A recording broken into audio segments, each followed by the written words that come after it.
Good evening and welcome to Horror Historian. My name is Amanda and tonight we'll be discussing the 2008 Japanese action horror movie, Tokyo Gore Police. I had seen this before, it was cool, it's insane, absolutely balls to the wall. I'm never prepared for it, I've seen it before. The director is Yoshihiro Nishimura. He is most known as the Tom Savini of Japan and is most known for his special effects. He is most known for directing the ABCs of Death, Mutant Girls Squad, and Vampire Girl vs. Frankenstein Girl. Basically, I'm saying there's a theme here. Nishimura wrote this along with Kengo Kaji and Sayako Nakaoshi. The stars are Shiina, Itsuji Ito, and Shun Suguda. Shiina is most known for audition and being a fashion model. Ito is most known for The Great Yokai War, Kamen Rider, The First, and One Missed Call Final. Suguda is most known for Kill Bill, Ichi the Killer, and Tomi Replay. Trigger warnings for self-harm, body horror, and just a lot of gore. Just extreme gore, just everywhere, all the time. The movie opens with Ruka's final memories of her father, where his head just brutally explodes in the middle of him waving at her. She had come after school and she was there. She ends up being adopted by the Tokyo Police Commissioner General. He raises her like his own child. In this world, the Tokyo Police are no longer a government-run organization.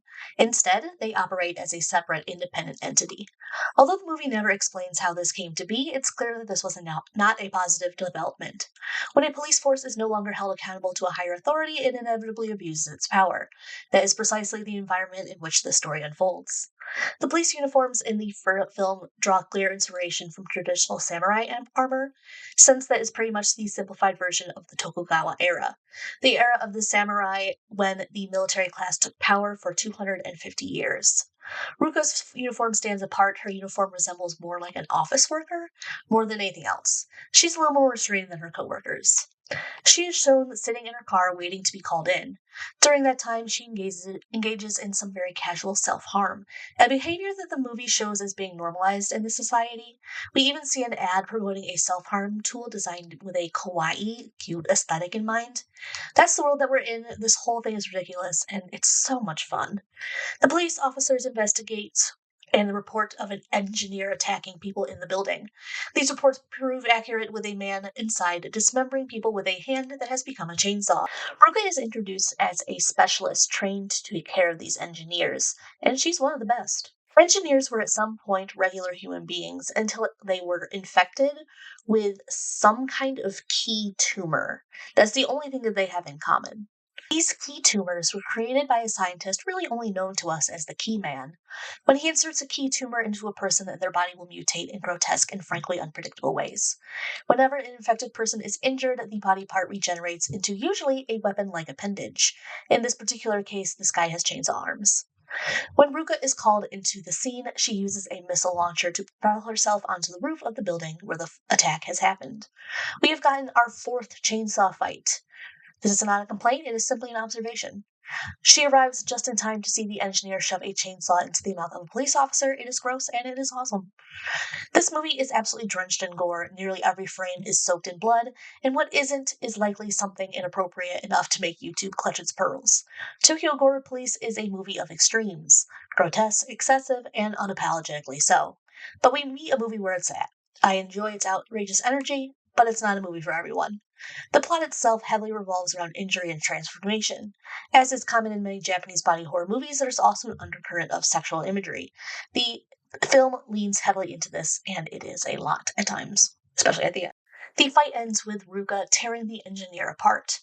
His body is taken to the police mortician, and the key tumor must be removed in order to prevent any further mutations, or else this guy would just pop back up with, probably something horrifying. Although the mortician generally has a excessive distaste towards the engineers, he has this gimp woman. She wears a gimp mask, and she's had her limbs amputated, and she's kept like a pet. She goes home and stops at a bar run by a kind woman who has supported her from the beginning. She serves her a glass of orange juice, offering the most normal interaction Ruka has in her day. That quiet doesn't last long as Ruka is called back to the station. To her surprise, it's not an emergency, but a celebration. They are throwing her a surprise congratulation party. She has killed 50 engineers in her career, and that is worth a lot of praise. They are very difficult to kill. Her new badge is inscribed with Heaven's Punishment. It's a fitting title for her. She's relentless and efficient.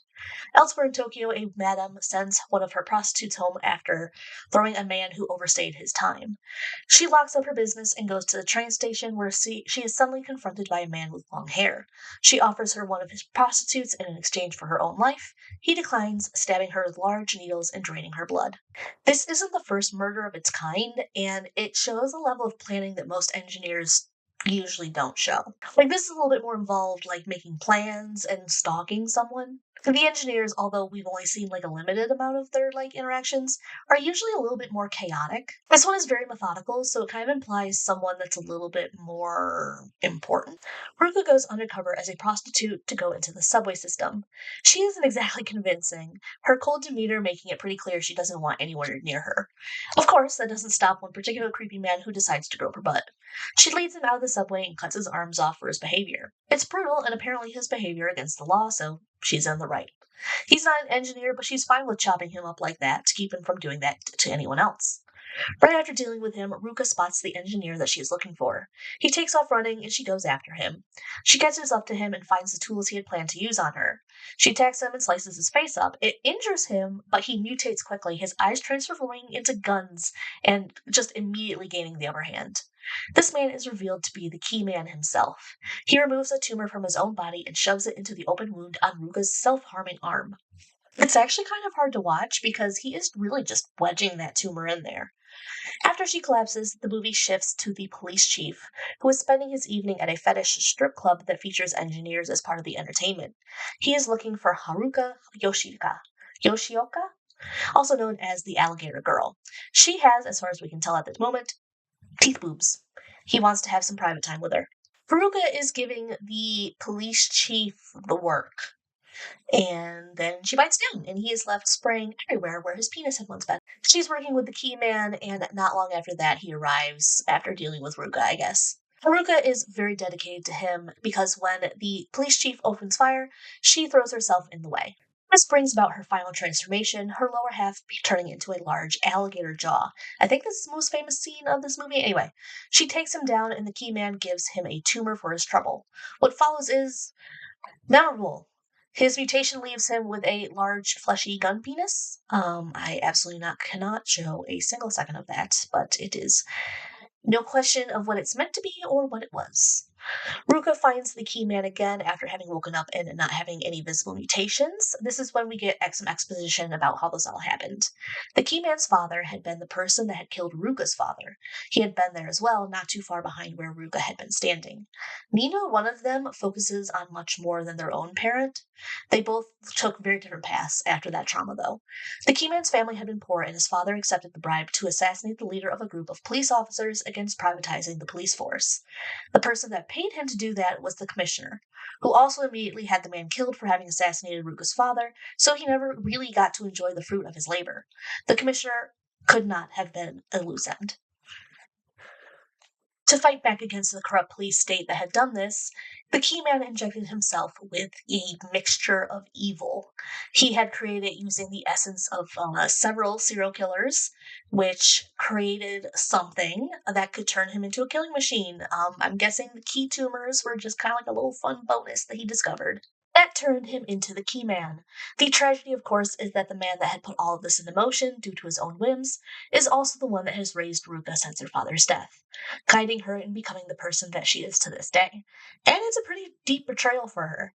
Ruka thanks the Key Man for his honesty and then cuts him down, since that is very much still her job. Regardless, that is what's best for the people. He survives this, and he appears with another engineer that is helping him out at the very end, but he's not really that vital to the story, so we can kind of say goodbye to him. He's a cool villain. I'll give him that much. Ruka comes out to a city where the police chief has unleashed chaos across Tokyo. His increasingly deranged orders drive the officers to commit unspeakable acts of violence on innocent citizens. There are piles of bodies everywhere. Ruka witnesses the kind bartender being drawn and quartered by police cars. She is very clearly not an engineer, and she's simply caught in a nightmare. If Ruka wasn't already mad as hell about the situation that she had been placed in, this violence towards innocent people is something that she truly cannot forgive. So she's going to be the only good cop left in this story, because everyone else is just following orders. Ruka's arm that had once held her self-harm has transformed into a massive lobster-like claw. She has been an engineer for a while, but this is the first time that her injuries have had any actual effect.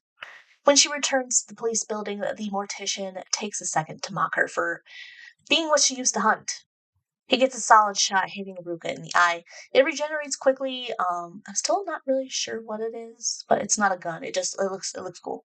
Am I being camera? It looks cool though. That's the important part. Fights in Tokyo Gore Police are all kind of absurd, in the best way possible, to be fair. Ruka defeats her opponent using a literal middle finger rocket, and then goes to confront the police commissioner. It was a little rude to announce herself by throwing the gimp masked woman at him.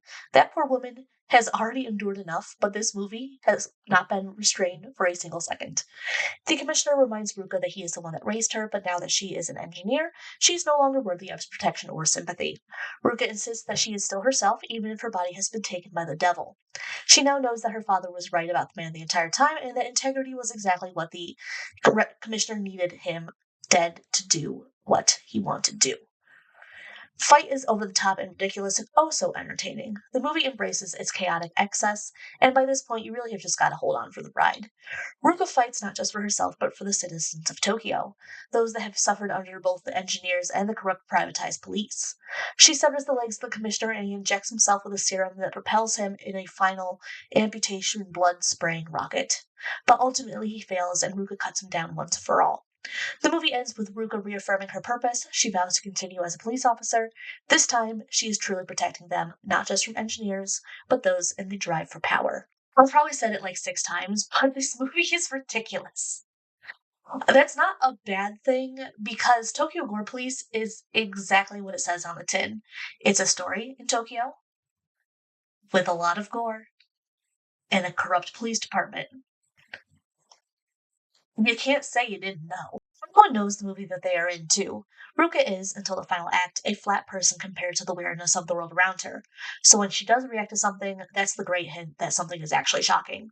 And I also have to give credit to the actors who played all the ridiculous bits. It's gross, they push the boundaries of taste, and that means I have to respect it. But I can definitely see how a lot of people would find it to be a bit much. There are a few moments where I thought maybe we could have been okay with a little less of that. I'm talking about the dick cannon. I could have done with a lot less of that.